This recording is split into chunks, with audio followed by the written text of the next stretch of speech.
자네, 내 연기가 좀 어설펐나? 창밖은 사흘째 그치지 않는 장마로 눅눅한 습기가 집안 가득 차 있었습니다. 거실 한복판, 벽을 마주보고 앉은 엄마는 벌써 몇 시간째 허공을 향해 손사래를 치며 중얼거리고 있었습니다. 진우 서방, 그러지 마. 제발, 제발 죽이지 마. 거기 세우지 마. 차 세우지 마. 엄마의 목소리는 갈라진 논바닥처럼 거칠었고 그 끝에는 형용할 수 없는 공포가 서려 있었습니다. 1년 전 아버지가 빗길 운전사고로 갑작스럽게 세상을 떠난 뒤 엄마는 그 충격으로 치매가 찾아왔습니다. 처음에는 건망증인 줄 알았지만 증상은 급격히 악화되어 이제는 제 딸인 나도 알아보지 못한 채 온종일 죽음의 환영에 시달리고 있었습니다. 엄마, 제발 좀. 아빠 돌아가신 지가 언젠데 자꾸 그래. 진우 씨가 엄마한테 얼마나 잘하는데. 나는 엄마의 어깨를 감싸 안았지만 엄마는 내 손길이 닿자마자 발작하듯 몸을 떨며 거실 구석으로 도망쳤습니다. 엄마의 눈동자는 나를 보고 있는 게 아니었습니다. 내 뒤, 부엌에서 과일을 깎으며 나를 다정한 눈빛으로 바라보고 있는 내 남편, 진우 씨를 향해 있었습니다. 선영아, 장모님이 오늘도 심하시네. 약 기운이 다 됐나 봐. 당신 너무 애쓰지 마. 내가 장모님 방에 모셔다 드릴게. 남편 진우 씨는 서슴없이 다가와 엄마의 팔을 붙잡았습니다. 그 순간이었습니다. 엄마가 짐승 같은 비명을 지르며 남편의 손등을 핥히어버린 것입니다. 남편의 하얀 손등 위로 붉은 핏줄기가 배어 나왔습니다. 이거 놔. 이 살인마. 내가 우리 그이. 내가 죽였잖아. 저놈 눈 좀 봐. 저 눈이 사람 눈이야? 선영아, 도망쳐. 저놈이 너도 죽일 거야. 엄마의 고함이 집안을 울렸습니다. 나는 너무 놀라 아무 말도 하지 못하고 굳어버렸습니다. 평소엔 그토록 인자하고 예의 바르던 남편이었습니다. 아버지가 돌아가신 뒤 홀로 남은 장모님을 모시자고 먼저 제안한 것도 매일 퇴근 후 엄마의 대소변을 받아내면서도 한 번도 싫은 내색을 하지 않은 천사 사위였습니다. 남편은 손등에 피를 보더니 헛웃음을 지으며 조용히 휴지로 피를 닦아냈습니다. 장모님 노망이 정말 무섭네. 이제는 사위를 살인마로 만드시네. 선영아, 당신도 들었지? 장모님 상태가 이제는 집에서 감당할 수준이 아닌 것 같아. 내일이라도 바로 햇살 요양원에 연락해보자. 저러다 당신까지 다칠까봐 걱정돼. 남편의 목소리는 너무나 침착하고 상냥해서 오히려 기이하게 들렸습니다. 남편은 엄마를 방 안으로 거의 밀어넣다시피 모신 뒤 문을 잠갔습니다. 방 안에서 문을 두드리는 엄마의 절규가 들렸지만 남편은 내 어깨를 다독이며 따뜻한 우유 한 잔을 내밀었습니다. 당신 많이 놀랐지? 잊어버려. 치매 환자들 원래 제일 가까운 사람을 제일 미워한대. 그게 병이야. 그날 밤 남편이 깊은 잠에 든 것을 확인하고 나는 거실로 나왔습니다. 엄마의 비명이 자꾸만 귓가에 맴돌아 잠을 이룰 수 없었습니다. 그런데 엄마의 방 쪽에서 아주 작은 속삭임이 들려왔습니다. 평소의 광기 어린 소리가 아니라 누군가에게 은밀하게 신호를 보내는 듯한 아주 낮은 목소리였습니다. 나는 홀린 듯 엄마의 방문 앞으로 다가갔습니다. 문틈 사이로 엄마의 목소리가 새어나왔습니다. 4, 2, 0, 8, 1, 5, 42815. 죽이지 마. 진우 서방. 제발 그 번호 누르지 마. 엄마는 똑같은 6자리 숫자를 기계처럼 반복해서 은조리고 있었습니다. 소름이 돋았습니다. 42815. 그 숫자는 바로 우리 집 현관 비밀번호도 엄마의 생일도 아니었습니다. 문득 머릿속을 스쳐 지나가는 것이 있었습니다. 나는 떨리는 손으로 남편의 서재로 향했습니다. 남편은 평소 자신의 서재를 신성 불가침의 영역처럼 여기며 내가 청소하는 것조차 싫어했습니다. 책상 밑 깊숙한 곳, 남편이 항상 끼고 살던 낡은 가죽 가방 안에서 나는 작은 수첩 하나를 발견했습니다. 그리고 그 수첩의 가장 뒷면, 남편의 필체로 적힌 글귀를 본 순간 나는 숨을 쉴 수 없었습니다. 비밀 계좌 마이너스 42만 815. 엄마가 읊조리던 숫자는 남편의 비밀 계좌 비밀번호였습니다.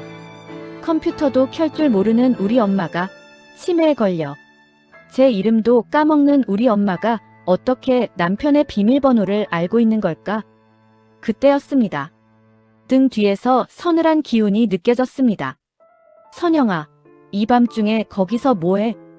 언제 일어났는지 남편이 어둠 속에서 나를 내려다보고 있었습니다. 그의 얼굴에는 평소의 다정한 미소는 사라지고 얼음장처럼 차가운 무표정만이 남아있었습니다. 아니, 그냥 엄마가 자꾸 숫자를 말하길래 혹시 무슨 뜻인가 해서. 나는 서둘러 수첩을 숨기려 했지만 남편은 한 걸음 다가와 내 손목을 강하게 쥐었습니다. 그의 소나기 힘은 평소와 달리 무서울 정도로 강했습니다. 숫자? 장모님이 무슨 숫자를 말하시는데? 4, 2, 0, 8, 1. 5라고 자꾸. 그게 무슨 뜻이야, 진우씨? 내 물음에 남편의 눈동자가 미세하게 떨렸습니다. 아주 찰나였지만 나는 보았습니다. 그가 느끼는 당혹감과 그 뒤에 숨겨진 서슬퍼런 살기를. 남편은 이내 평소의 온화한 표정으로 돌아오며 내 손목을 놓아주었습니다. 아무 의미 없을 거야. 장모님이 옛날 집 전화번호나 뭐 그런 걸 기억하시는 거겠지. 자, 이제 그만 들어가서 자자. 내일 요양원 보낼 준비하려면 바빠. 남편은 나를 침실로 이끌었지만 나는 알고 있었습니다. 그의 손바닥이 축축하게 젖어 있었다는 것을. 그리고 엄마의 방에서 들려오던 그 절규는 미친 노인의 헛소리가 아니라 1년 전 아빠가 죽던 그날 밤 엄마가 똑똑히 목격한 진실의 암호였다는 것을 말입니다. 우리 엄마는 치매가 아니었습니다. 엄마는 남편의 범죄를 목격한 뒤 그 공포로부터 스스로를 지키기 위해 정신을 놓아버린 척하며 오직 나를 지키기 위해 그 비밀번호를 기억의 감옥 속에 가두어 두었던 것입니다. 그날 밤 나는 잠든 남편의 옆에서 눈을 감은 채 다짐했습니다. 이 지옥 같은 집에서 엄마가 보내는 그 핏빛 신호의 의미를 반드시 밝혀내겠다고.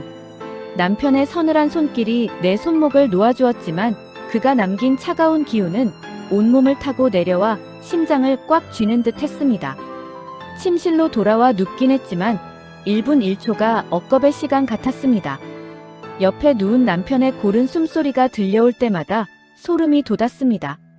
불과 어제까지만 해도 세상에서 가장 다정한 남편이라고 믿었던 사람의 숨소리가 이제는 뱀의 씩씩거리는 소리처럼 귓가를 긁어댔습니다. 다음 날 아침, 집안의 공기는 평소보다 훨씬 무겁고 끈적했습니다. 남편은 아무 일도 없었다는 듯 평소처럼 앞치마를 두르고 아침 식사를 준비했습니다. 토스트 굽는 냄새와 커피 향이 진동했지만 나는 구역질이 올라와 차마 식탁에 앉을 수 없었습니다. 엄마의 방에서는 여전히 낮은 웅얼거림이 들려왔습니다.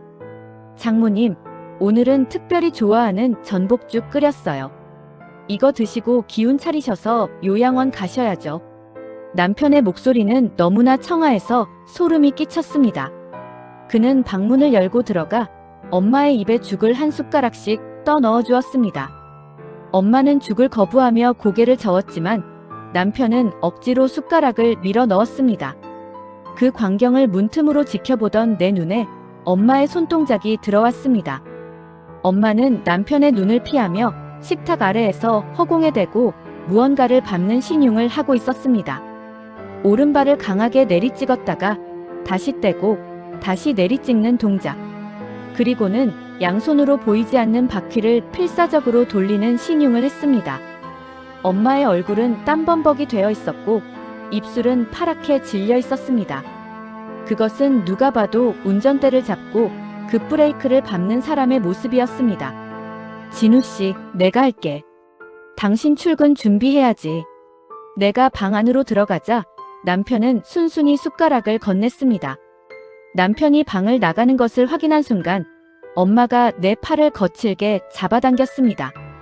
엄마의 눈동자에 잠시 총기가 돌았습니다.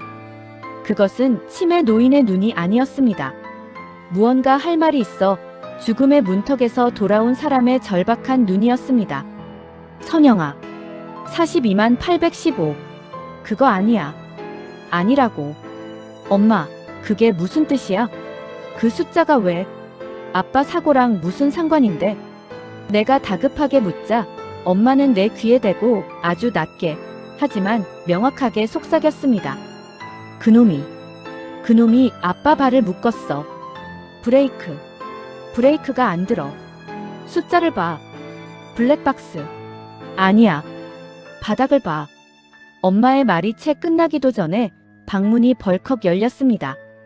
요양원에서 온 건장한 체격의 보호사 2명과 남편이 서 있었습니다. 남편의 얼굴에는 다시 그 가증스러운 다정함이 가면처럼 씌워져 있었습니다. 선영아, 이제 가야 한대. 장모님 짐은 내가 다 챙겨놨어. 당신은 마음 약해지니까 거실에 있어. 엄마는 짐승 같은 비명을 지르며 침대 기둥을 붙잡고 버텼습니다. 보호사들이 엄마를 강제로 들어올리자 엄마는 내 쪽을 향해 발을 뻗으며 울부짖었습니다. 안 돼. 가면 죽어. 선영아, 내 남편. 저놈이 아빠를. 남편은 능숙하게 엄마의 입을 막으며 보호사들에게 눈짓했습니다. 엄마가 현관문 밖으로 끌려나가는 순간 나는 바닥에 떨어진 엄마의 낡은 버선 한 짝을 발견했습니다. 버선 바닥에는 검은색 기름때 같은 것이 묻어 있었습니다. 엄마를 태운 구급차가 떠나고 집안에는 적막만이 남았습니다. 남편은 내 어깨를 다독이며 당신 당분간 친정집 가서 좀 쉬다 와. 내가 집안 정리 좀 해놓을게라고 말했습니다. 나는 알겠다고 고개를 끄덕였지만 그가 출근하자마자 사고로 향했습니다. 1년 전 아빠가 사고를 당했던 그 차. 폐차 직전의 차를 남편은 굳이 고쳐서 쓰겠다며 차고 깊숙한 곳에 보관해 두었습니다. 남편은 항상 그 차를 아버님의 유품이라며 소중히 다뤘지만 이제 보니 그것은 유품이 아니라 감춰야 할 범행 도구였을지도 모른다는 생각이 들었습니다. 나는 휴대폰 손전등을 켜고 차 밑바닥을 비췄습니다. 엄마가 말한 바닥을 바라는 말이 귓가에 쟁쟁했습니다. 차 밑바닥 브레이크 오일 라인이 지나가는 곳을 훑어보던 중 나는 기이한 장치를 발견했습니다.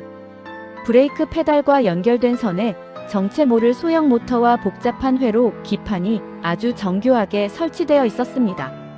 그것은 운전자가 브레이크를 밟아도 전자신호를 방해해 제동이 걸리지 않게 만드는 아주 치밀하게 제작된 원격 제어 장치였습니다. 그리고 그 장치의 구석에는 작은 숫자가 각인되어 있었습니다. ID 42만 815. 엄마가 읊조리던 그 숫자는 계좌 비밀번호이기도 했지만 남편이 불법으로 개조한 이 살인 장치의 일련 번호였던 것입니다. 공학도 출신인 남편에게 이런 장치를 만드는 건 일도 아니었을 겁니다. 아빠는 사고 당일 빗길을 달리고 있었고 남편은 멀리 떨어진 곳에서 스마트폰 하나로 아빠의 브레이크를 잠가버린 것입니다. 손이 떨려 휴대폰을 떨어뜨릴 뻔했습니다. 그때 차고 문이 서서히 닫히기 시작했습니다. 선영아, 내가 서재 청소할 땐 들어오지 말라고 했잖아. 차고도 마찬가지고. 어둠 속에서 남편의 목소리가 들려왔습니다. 차고 안의 조명이 일제히 꺼졌습니다. 칠흑 같은 어둠 속에서 오직 남편의 구두 소리만이 규칙적으로 울려 퍼졌습니다. 뻑뻑뻑. 장모님이 숫자를 말할 때부터 알아봤어야 했는데 노인네가 기억력이 너무 좋아서 탈이야. 그치? 남편의 목소리가 바로 내 귓등 뒤에서 들려왔습니다. 나는 숨을 멈춘 채 바닥에 떨어진 몽키 스패너를 더듬거리며 찾았습니다. 내 인생에서 가장 사랑했던 남자가 1년 전 내 아버지를 죽였고 이제는 나를 죽이기 위해 어둠 속에서 손을 뻗고 있었습니다. 진우씨, 왜 그랬어? 우리 아빠가 당신한테 어떻게 했는데? 당신 유학 자금부터 사업 자금까지 아빠가 다 해줬잖아. 내 절규에 남편은 낮게 낄낄거리며 웃었습니다. 해주긴 뭘 해줘. 줄 때마다 생색은 다 내고 나를 머슴 부리듯 부려먹었는데 그 영감탱이 죽어야 상속이 나올 거 아니야. 근데 당신 명의로 된 땅은 왜 그렇게 안 내놓는 건데? 어차피 장모님 요양원에서 돌아가시면 다 내 거야. 당신만 입 다물면 우린 행복하게 살 수 있어. 그는 내 목을 부드럽게 감싸 쥐었습니다. 마치 연인을 안아주듯 다정한 손길이었지만 그 손에는 내 숨통을 끊어버리겠다는 단호한 의지가 실려 있었습니다. 나는 죽을 힘을 다해 손에 잡힌 몽키 스패너를 남편의 머리를 향해 휘둘렀습니다. 둔탁한 소리와 함께 남편이 비명을 지르며 뒤로 물러났습니다. 나는 그 틈을 타차고 구석의 비상탈출구를 향해 달렸습니다. 비가 쏟아지는 마당으로 뛰쳐나왔을 때 내 머릿속에는 오직 한 가지 생각뿐이었습니다. 요양원으로 끌려간 엄마. 엄마가 위험했습니다. 남편은 이제 증거를 없애기 위해 요양원에 사람을 보내거나 직접 엄마를 해치러 갈 것이 분명했습니다. 나는 남편의 차 대신 아빠의 그 고장난 차에 올라탔습니다. 비록 브레이크는 망가졌을지 몰라도 이 차 안에는 아빠의 억울한 원혼이 서려 있을 거라 믿었습니다. 엄마, 기다려. 내가 갈게. 폭우를 뚫고 산길을 달리기 시작했습니다. 100m 속으로 남편의 검은 세단이 미친 듯이 뒤쫓아오는 것이 보였습니다. 1년 전 아빠가 달렸던 그 죽음의 도로 위에서 이제는 내가 남편과 목숨을 건 추격전을 벌이고 있었습니다. 엄마의 헛소리는 암호였고 그 암호의 끝에는 우리 가족을 파멸로 몰아넣은 악마의 정체가 기다리고 있었습니다. 비바람이 차창을 때릴 때마다 나는 엄마의 목소리를 들었습니다. 42만 815. 그 숫자는 더 이상 공포의 대상이 아니었습니다. 그것은 남편을 지옥으로 끌고 갈 심판의 번호였습니다. 빗줄기는 더욱 굵어져 앞이 보이지 않을 정도로 차창을 때려댔습니다. 와이퍼를 가장 빠르게 움직여도 쏟아지는 폭우를 감당하기엔 역부족이었습니다. 핸들을 잡은 내 손은 땀과 빗물로 범벅이 되어 미끄러웠지만 나는 결코 속도를 줄이지 않았습니다. 100m 속 거대한 괴물처럼 따라붙는 남편의 검은 세단. 전조등이 번뜩일 때마다 심장이 입 밖으로 튀어나올 것만 같았습니다. 아버지가 돌아가시던 그날 밤도 이랬을까요?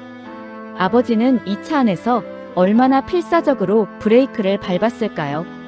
아무리 밟아도 듣지 않는 페달을 느끼며 아버지는 자신을 죽이려는 사위의 그림자를 직감했을까요? 핸들 너머로 보이는 계기판의 숫자들이 공포의 눈처럼 나를 응시했습니다. 갑자기 차가 크게 휘청거렸습니다. 남편이 뒤에서 내 차의 뒷범퍼를 거칠게 들이받은 것이었습니다. 충격으로 머리가 핸들에 부딪힐 뻔했지만 나는 가까스로 중심을 잡았습니다. 그때 차 안의 핸즈프리 스피커가 멋대로 켜지더니 남편의 목소리가 들려왔습니다. 선영아, 그 차 브레이크 안 듣는 거 알잖아. 그러다 너까지 죽어. 제발 차 세우고 내려. 응.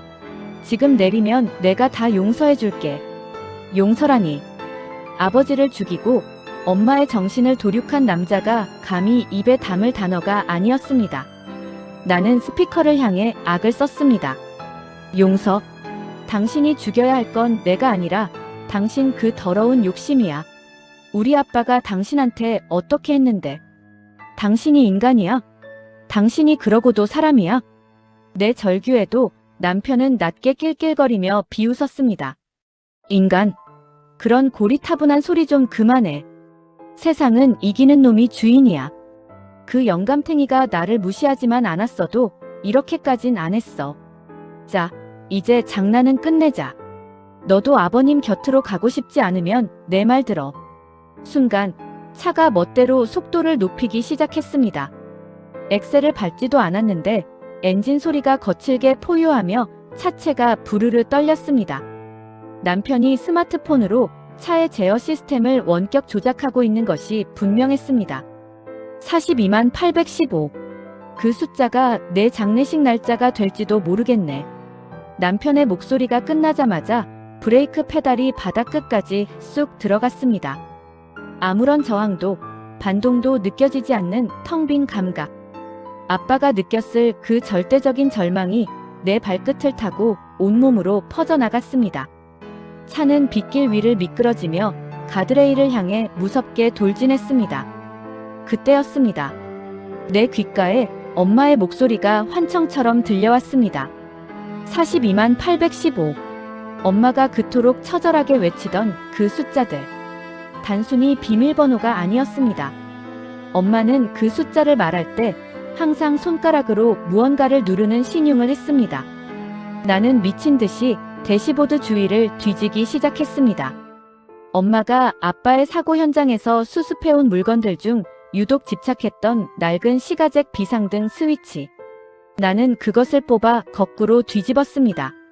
그 안에는 남편조차 몰랐던 아버지가 만약의 사태를 대비해 숨겨놓은 수동 차단 핀이 있었습니다. 엄마는 치매의 늪 속에서도 아빠가 남긴 마지막 생명줄을 기억하고 있었던 것입니다. 나는 손톱이 깨지는 줄도 모르고 그 핀을 뽑아냈습니다. 순간 툭 하는 소리와 함께 미친 듯이 날뛰던 엔진 소리가 잦아들었습니다. 핸들의 통제권이 돌아왔고 브레이크 페달에 미세한 저항감이 생겼습니다. 나는 급하게 핸들을 꺾어 가드레일을 들이받기 직전 차를 멈춰 세웠습니다. 뒤따라오던 남편의 차가 끼익 소리를 내며 내 차 바로 앞에 멈췄습니다. 남편은 당황한 듯 차에서 내려 내 쪽으로 걸어왔습니다. 그의 손에는 여전히 스마트폰이 들려 있었고 화면 속엔 붉은색 경고등이 깜빡이고 있었습니다. 어떻게 멈췄지? 분명히 잠가놨는데. 남편의 얼굴은 이제 다정함이라곤 찾아볼 수 없는 악마의 민낯이었습니다. 빗물에 젖은 그의 머리카락이 기괴하게 이마에 붙어 있었고 눈은 살기로 번뜩였습니다. 그는 내 차 문을 강제로 열려 했지만 나는 문을 잠근 채 남편을 노려보았습니다. 진우 씨, 당신이 잊은 게 있어. 우리 엄마가 미친 게 아니라 당신 죄를 다 지켜보고 있었다는 거. 42만 815.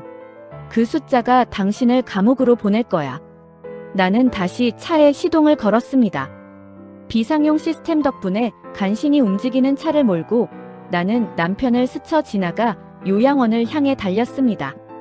남편은 비명을 지르며 다시 제 차에 올라탔습니다. 마침내 요양원 정문에 도착했을 때 나는 경비실 직원들에게 소리쳤습니다. 경찰 불러주세요. 지금 살인범이 쫓아오고 있어요. 제발 우리 엄마 좀 지켜주세요. 요양원 로비로 뛰어 들어갔을 때 엄마는 이미 중환자실 근처 휴게실 의자에 멍하니 앉아 있었습니다. 보호사들은 엄마를 진정시키려 애쓰고 있었죠. 내가 나타나자 엄마는 갑자기 자리에서 일어나 나를 향해 팔을 뻗었습니다. 선영아, 도망쳐. 저놈 왔어. 42만 815. 그놈이 번호를 눌렀어.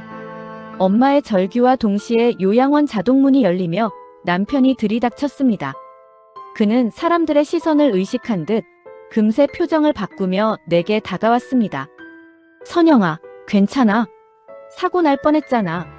내가 얼마나 걱정했다고. 그는 내 어깨를 감싸려 했지만 나는 그의 손을 거칠게 뿌리쳤습니다. 그리고 로비에 모인 모든 사람과 CCTV를 향해 내가 차 밑바닥에서 떼어낸 그 증거장치를 높이 들어 보였습니다. 이거 보이죠? 제 남편이 우리 아빠를 죽이고 이제 저랑 우리 엄마까지 죽이려고 차에 설치한 살인 무기예요. 42만 815. 이 장치의 아이디 번호이자 당신 비밀 계좌 번호지. 남편의 얼굴이 순식간에 흑빛으로 변했습니다. 그는 주변의 시선을 의식하며 당황한 듯 뒷걸음질 쳤습니다. 무슨 소리야, 선영아. 너 정말 장모님 병이 옮은 거니? 이게 무슨... 이건 그냥 부품이잖아. 그때였습니다. 내내 헛소리만 하던 엄마가 갑자기 남편의 앞으로 걸어 나갔습니다. 엄마의 걸음걸이는 더 이상 치매 노인의 것이 아니었습니다. 엄마는 남편의 눈을 똑바로 응시하며 품속에서 낡은 녹음기 하나를 꺼냈습니다. 진우 서방. 자네가 그날 밤 거실에서 누구랑 통화했는지, 내 딸 명의의 땅을 어떻게 빼돌릴 건지 말하던 거. 내가 다 여기 담아뒀네. 내가 미친 척하고 살았던 건 자네가 내 딸까지 해칠까봐 두려워서였어. 녹음기 버튼을 누르자 남편의 비열한 목소리가 로비 가득 울려 퍼졌습니다. 아빠의 브레이크를 조작했다는 고백, 엄마를 요양원에서 조용히 처리하겠다는 모의. 모든 진실이 엄마의 기억의 감옥이 아닌 차가운 기계 속에 고스란히 담겨 있었습니다. 남편은 비명을 지르며 녹음기를 뺏으려 달려들었습니다. 하지만 이미 요양원 정문으로 경찰차의 사이렌 소리가 들려오고 있었습니다. 선영아, 아빠 복수했다. 이제 우리 딸 안전해. 엄마는 내 손을 잡으며 비로소 참았던 눈물을 쏟아냈습니다. 69. 세상이 노망났다고 조롱하던 그 긴 시간 동안 엄마는 오직 자식을 위해 괴물과 한 지붕 아래서 숨죽이며 싸워온 전사였습니다. 남편이 경찰들에게 붙잡혀 끌려가는 뒷모습을 보며 나는 비바람이 잦아드는 하늘을 올려다보았습니다. 42만 815. 그 숫자는 이제 공포가 아닌 우리 엄마가 지켜낸 우리 가족의 승리번호로 가슴에 새겨졌습니다. 남편 진우 씨는 경찰들에게 팔이 꺾인 채 바닥에 엎드러졌습니다. 차가운 수갑이 그의 손목을 죄는 소리가 로비의 정적을 깼지만 그는 끝까지 비명을 지르며 발악했습니다. 이거 놔. 이거 다 조작이야. 저 미친 노인네랑 미친 마누라가 나를 모함하는 거라고. 경찰 양반, 저 녹음기 가짜야. AI로 만든 거라고. 남편의 입에선 차마 인간이라고 믿기 힘든 궤변들이 쏟아져 나왔습니다. 그는 로비에 모인 사람들을 향해 억울하다는 듯 눈물을 짜내려 애썼지만 이미 그의 눈엔 광기 어린 사리가 가득했습니다. 경찰 한 명이 내가 가져온 그 기괴한 제어 장치를 증거물 봉투에 담으며 남편을 차갑게 내려다보았습니다. 조작인지 아닌지는 감식반이 확인하면 알겠지. 그리고 당신 차 밑바닥에서 나온 이 장치 아이디랑 당신 해외 비밀 계좌 비밀번호가 일치한다는 제보가 들어왔어. 가서 차근차근 이야기하자고.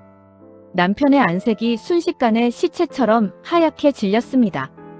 그는 더 이상 아무 말도 하지 못한 채 고개를 떨구었습니다. 그가 경찰차에 실려 멀어지는 것을 본 뒤에야 나는 참아왔던 숨을 몰아쉬며 엄마 앞에 주저앉았습니다.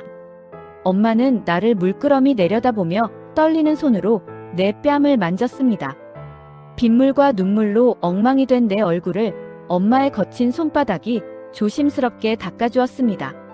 선영아, 이제 다 끝났다. 이제 안 무서워해도 돼. 엄마의 목소리는 너무나 명징했습니다. 1년 전 그토록 인자하고 강단 있었던 내 엄마의 목소리였습니다. 나는 엄마의 무릎에 얼굴을 묻고 짐승처럼 울었습니다. 노모가 정신이 오락가락하는 치매 노인이라는 멸시를 견디며 홀로 감당했을 그 지옥 같은 시간들이 가슴을 후벼 팠습니다. 엄마, 어떻게 참았어? 그놈이랑 한 집에서 어떻게 같이 있었어? 내가 바보같이 아무것도 모르고 엄마 미워하고 요양원 보내려고 했을 때 엄마 속이 얼마나 타들어갔을 거야. 엄마는 내 머리카락을 쓸어넘기며 힘없이 웃었습니다. 내가 알면 그놈이 너까지 해칠까봐 그랬어. 내가 미친 척을 해야 그놈이 방심할 거 아니냐. 밤마다 거실에서 누군가랑 속닥거리는 소리를 들으면서 내가 할 수 있는 건 그놈이 말하는 숫자들을 머릿속에 박아 넣는 것 뿐이었다. 42만 815. 그놈이 그 번호를 누를 때마다 내 아빠가 비명을 지르는 것 같아 자다가도 피가 거꾸로 솟았지만 그래도 참았어. 내 딸은 살려야 하니까. 엄마는 품속에서 작은 비닐봉지 하나를 더 꺼냈습니다. 그 안에는 남편이 평소 엄마에게 먹였던 알약 몇 알이 들어있었습니다. 이거 그놈이 나한테 먹이던 치매약이다. 근데 이상하게 이걸 먹으면 정신이 더 몽롱해지고 앞이 안 보이더구나. 그래서 몰래 뱉어서 여기 모아뒀어. 아마 사람 정신을 망가뜨리는 독한 약이었을 게다. 나는 그 약봉지를 움켜쥐며 이를 악물었습니다. 남편은 엄마의 병을 고치는 척하면서 실상은 엄마를 영원히 미치광이로 만들어 입을 막으려 했던 것입니다. 치밀하고도 잔인한 계획이었습니다. 경찰서로 이동한 뒤 조사는 일사천리로 진행되었습니다. 내가 가져온 장치는 정밀 감식 결과 차량의 브레이크 시스템을 강제로 무력화시키는 해킹 툴임이 밝혀졌습니다. 1년 전 아버지의 차량 사고 역시 동일한 수법이었음이 드러났습니다. 남편의 컴퓨터에서는 아버지가 남긴 유산과 내 명의의 땅을 가로채기 위해 해외로 송금하려 했던 정황들이 쏟아져 나왔습니다. 하지만 가장 큰 충격은 따로 있었습니다. 남편이 공모한 사람이 단순히 해외의 누군가가 아니라 아버지가 생전에 믿고 의지했던 비서실장과 연결되어 있었다는 사실이었습니다.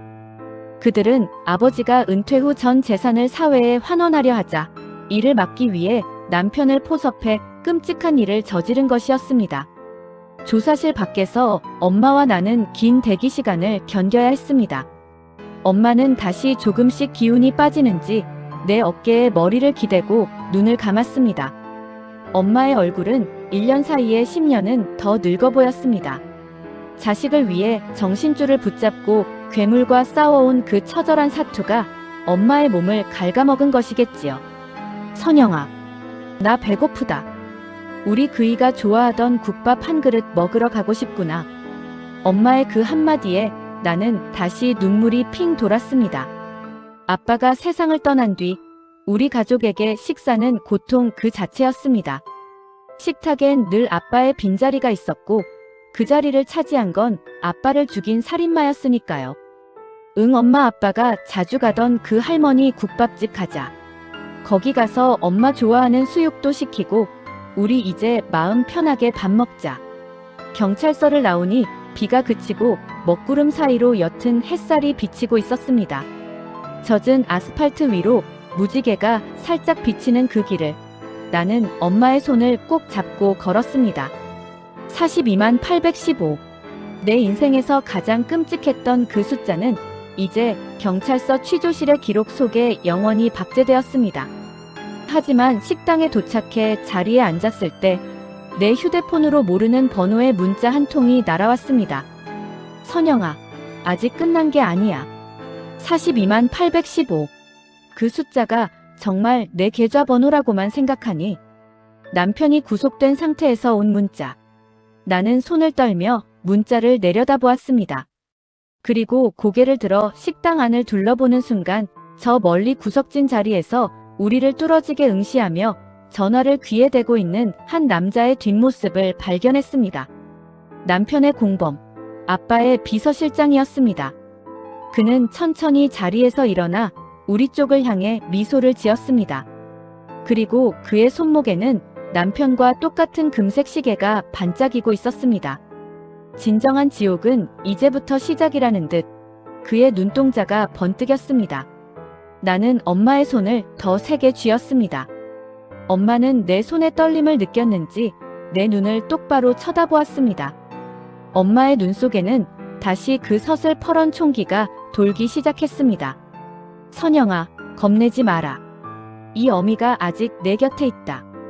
69 노모의 전쟁은 아직 끝나지 않았습니다. 자식을 지키기 위한 엄마의 기억은 이제 더 깊은 진실의 심장부로 향하고 있었습니다.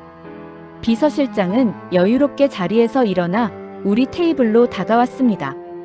그의 구두 소리가 식당의 낡은 나무 바닥을 울릴 때마다 내 심장 박동도 미친 듯이 요동쳤습니다. 그는 내 앞에 멈춰서서 마치 아주 오랜만에 만난 조카를 보듯 인자한 미소를 지었습니다. 하지만 그 눈 속엔 독사의 그것과 같은 서늘한 안광이 번뜩이고 있었습니다. 선영아, 고생 많았다. 진우가 그렇게 허술하게 당할 줄은 몰랐는데 역시 우리 회장님 딸이라 그런지 기계가 대단하구나. 그는 자연스럽게 우리 앞자리에 앉았습니다. 엄마는 국밥 그릇을 쥔 손에 힘을 꽉 준 채 그를 쏘아보았습니다. 나는 떨리는 목소리를 간신히 억누르며 그에게 물었습니다. 비서실장님, 아니, 당신이었어? 우리 아빠가 당신을 얼마나 믿었는데. 평생을 아빠 밑에서 그림자처럼 살았던 당신이 어떻게 우리 가족한테 이럴 수 있어? 비서실장은 낮게 낄낄거리며 웃더니 테이블 위에 올려진 내 휴대폰을 툭 쳤습니다. 믿음. 그런 건 돈 앞에선 아무 가치도 없는 거란다. 회장님이 그 막대한 재산을 사회에 환원하겠다고 선언했을 때 내 30년 세월이 휴지 조각이 되는 걸 느꼈지. 진우 그놈은 도구였을 뿐이야. 욕심은 많고 머리는 나쁜 놈이라 다루기 쉬웠거든. 그는 내 눈을 똑바로 쳐다보며 목소리를 낮췄습니다. 근데 선영아, 내가 한 가지 착각하는 게 있어. 42만 815. 그 숫자가 단순히 진우의 계좌번호나 살인장치의 아이디라고 생각하니 그건 말이 다가네. 아버지가 죽기 직전까지 숨기려 했던 어떤 서류가 보관된 금고의 위치란다. 그 서류가 세상에 나오면 내 아버지는 존경받는 기업인이 아니라 추악한 범죄자로 기록될 거야. 과연 내가 그걸 감당할 수 있을까? 그의 협박에 나는 숨이 턱 막혔습니다. 아버지가 범죄자라니. 평생을 청렴하게 살아오신 아버지가 그럴 리 없다고 생각하면서도 비서실장의 확신에 찬 눈빛에 가슴이 철렁 내려앉았습니다. 그게 무슨 소리야? 우리 아빠가 뭘 숨겼다는 거야? 알고 싶으면 나랑 같이 가야지.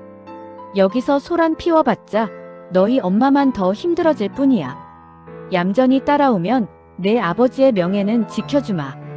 비서실장이 내 팔을 잡으려 손을 뻗는 순간이었습니다. 내내 침묵을 지키던 엄마가 갑자기 비서실장의 손목을 낚아챘습니다.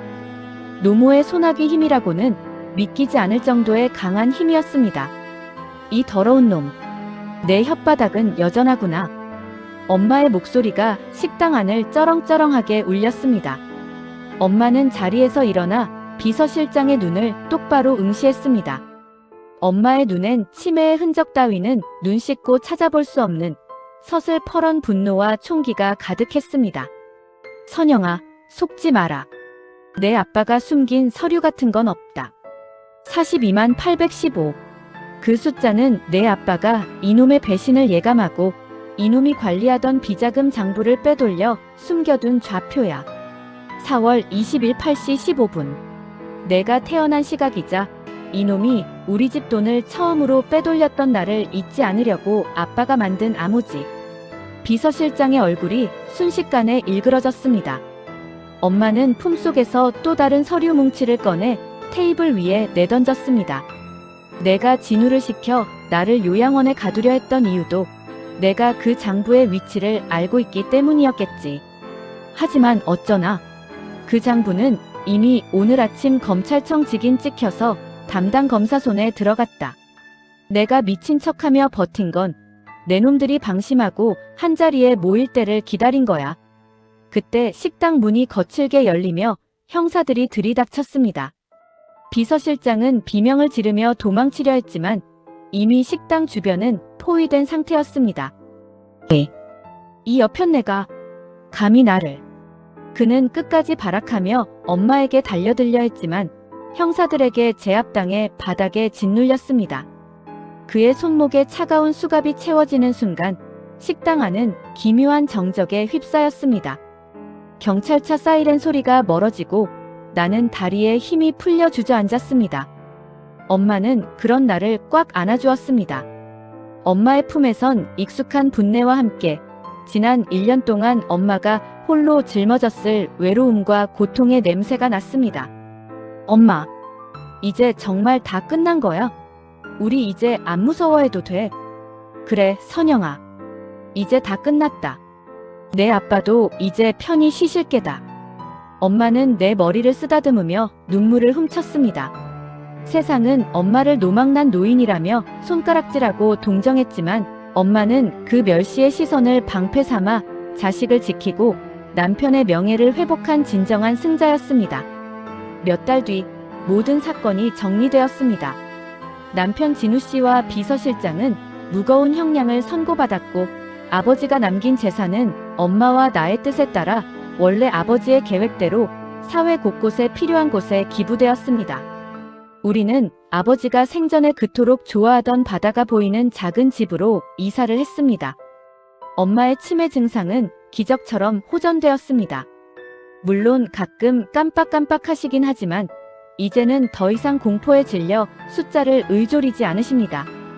어느 화창한 오후 마당 평상에 앉아 엄마와 함께 과일을 깎고 있었습니다.